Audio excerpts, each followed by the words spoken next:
126 days bago ang eleksyon 2025 sa Mayo, sisimula na po ngayong araw ang pag-imprenta sa mga balota. Sabi ng COMELEC, may mga pagbabago sa itsura at kulay ng mga gagamiting balota ngayong taon. Kung ano-ano yan, alamin sa balitang hatid ni Darlene Kai. Ito ang magiging itsura ng mga balotang gagamitin sa eleksyon 2025. Nakabold ang font style ng pangalan ng mga kandidato para mas madaling makita. Mas kaaya-aya na rin daw ang mga kulay kumpara sa ginamit noong eleksyon 2022. May security marks din. Ipinasilip ng Commission on Elections ang isa sa 1,667 ballot face templates na magiging basihan ng iimprentang mga balota. Pagkatapos po ni Law Department within the day, tapusin lahat, na-check na babalik po nila dito yan sa ating ITD group.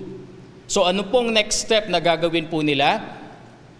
I-implement na lahat, i-encode na lahat, pagkatapos po nun, isi-serialize na po nila. Yun na yung merong serial number. May distinct and specific serial number na po kada balota. Lahat yan makikita sa official website ng COMELEC para ma-check ng lahat ng kandidato at bodante. Makikita na rin sa ballot face template na tanggal na ang pangalan ng mga kandidatong disqualified o nadeklarang nuisance candidates basta final and executory na ang desisyon ng COMELEC.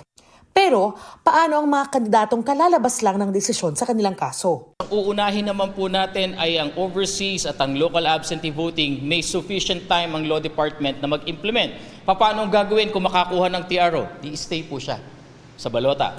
Paano rin yung gagawin po natin kung may kaso na pending yung MR, hindi pa na-desisyonan ng COMELEC and Bank? Stay pa rin sa balota. Mula rito sa COMELEC Binyan Warehouse, dadalhin daw sa National Printing Office yung hard drives na naglalaman ng serialized ballot face templates. Target daw ng COMELEC na makapag-imprenta ng 1 milyong balota kada araw. Sinisiguro ng COMELEC na saktong bilang lang ng balota ang iimprenta base sa eksaktong bilang ng mga botante. Inihahanda na rin ang nasa 4,000 automated counting machines o ACM na ipadadala sa iba't ibang lugar sa Pilipinas para sa training ng lahat ng poll workers. Hindi lang matatapos sa training yon. Dahil kailangan po DOST certified ang bawat miyembro ng Electoral Board. May test po sila, ine-exam sila. At then and only then, pag nakapasa sila, tsaka lang sila po papahintulutan mag-serve. Darlene Kai, nagbabalita para sa GMA Integrated News.